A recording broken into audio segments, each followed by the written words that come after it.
Great flood. And we're not talking about 11,000 years ago or 13,000. We're talking about the great flood of data today, the data deluge. Deluge. What is... So a deluge of data is gathered that can rapidly swamp IT and HR systems. Yeah. This is from shrm.org website here, and it's talking about sensors, Internet of Things, devices that are hooked up, the computer systems, the networking. All of this automation gets added. It's really cool, but it's overwhelming systems. And so organizations, what can they do to harness this data? Well, the thing is, that it's like drinking from the fire hose. Yeah. It's like, you remember those dogs that get their cheeks all fucking... Yeah, it's just blasting them. But, that's the point. You set up all these new streams, right? So if all these rivers are pouring in, how do you deal with the new flow rate? Mm-hmm. And that's why you get the deluge, right? It's like it's going to... Too much data for some companies, if their teams are not ready for it, if their systems or workflows are not appropriate to it, will overwhelm them. Yes.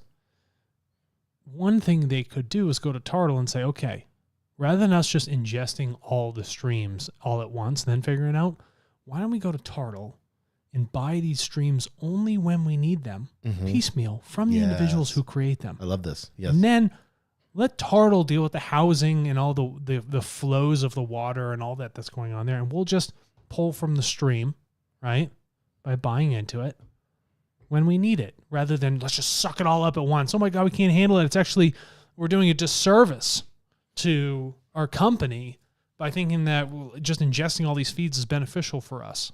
Yeah, and they were talking about, especially in the HR department in particular. So let's say that they were talking about Microsoft Teams, as well as a host of other systems to track employee behavior, keystrokes, activity levels, morale, and employee sentiment. It's insane. So as these organizational network analysis begin to happen, we're identifying communication, we're identifying social technical networks within an organization, and then even tapping into, some people are even tapping into employees' Fitbits and Apple Watches to make sure that they keep HR side to keep wellness costs down. This new flood augments an HR department that is already equipped with all these tools that HR is known for, just subscribing to all these different types of tools. So it's like, we've captured all this data. We've stored all this data. We have government identification numbers. We have dates of birth. We have payroll. We have bank details. We have benefits. We have medical information. We have background checks. And that's just the beginning of everything that we have on that person. Excuse me. So there's no doubt that this data is exploding. And what do these departments do with it? Especially like HR. What do you do with all the sensitive data that you're collecting? They're not data scientists. They're an HR department. They don't know what to do. It's going to bog them down. Then you start forcing people that are specialists in HR to get into data analysis. Yeah, and it doesn't work. And that's what we're talking about. It's like this growing mountain of HR data is analytics. So now you have analytics applications in these many areas. But who uses analytics mainly? And this is what the article is talking about. It's mainly high-level management and marketing. That's it. Are the two that use analytics. So the HR department's not looking at all the data they're collecting. They're just collecting data. Yeah. And so how do you have leading organizations? How do you have vendors? How do you have this surge of data that's coming to you? But then here's where Tartle comes in. How do you prevent data misuse? Perfect. Data misuse is saying, well, I have all this stuff. I'm just going to start appropriating it to whatever. Okay, the first thing you don't want to misuse is people's rights to their data. Yes. You're going to buy it through Tartle.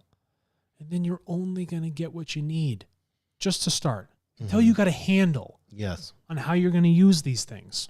Okay? Start with what you need first. Don't have some other company come up to you and say, we'll start analyzing this. You need more data streams. We'll give you analytics. Don't waste your money doing that. Simply go to the source of the information, the source of the river, okay? Understand, establish the relationship first. HR is about people, right? Period. Simple as that. Humans. All you got to do is connect with that human. So start simply. And then later, if you're like, oh, you know what? Maybe I need a new additive data stream. Start getting a new data packet from those people. Don't go to all these million different providers offering you all different formats under the sun, trying to understand what's going on, make it all complicated and shiny with graphs and shit like that, get you all sold and you're all pumped up showing your boss. Not the way to do it. It's wasteful. It's ineffective. It doesn't benefit both parties. Well, and that's what's funny in the article is they're saying, hey, you need machine learning. You need that's what I mean. AI. You need deep learning platforms. And then on top of that, you need to have these new technology solutions so you can scale and accelerate. These are all buzzwords. You need a bigger ship to ride this monster wave. Come on. Oh, you got to get a new type of mast. Oh, that mast, there's going to be an increased amount of winds. You're going to need bigger sails now. Oh, that rudder, far too short for the length of this hull. Yes. We're going to have to spruce that up. And then you got this thing, this Frankenstein that's been stuck together trying to swim in the ocean. When all you got to do is just, here's your buoyant little craft. Ride the waves. Don't try and navigate through them. Just let them move with the flows, the ebb and flow of these things. The best way to do is establish the flow from the people who generate the flow, human beings. And HR, you don't need all these backdoor programs and all Tracking this third-party passive aggressive. When you can just go to the person and ask. Have a wellness data packet. How you feeling this week? Yeah. Wow. Do you want to talk about it? Do you need resources? You can do it all in one shot.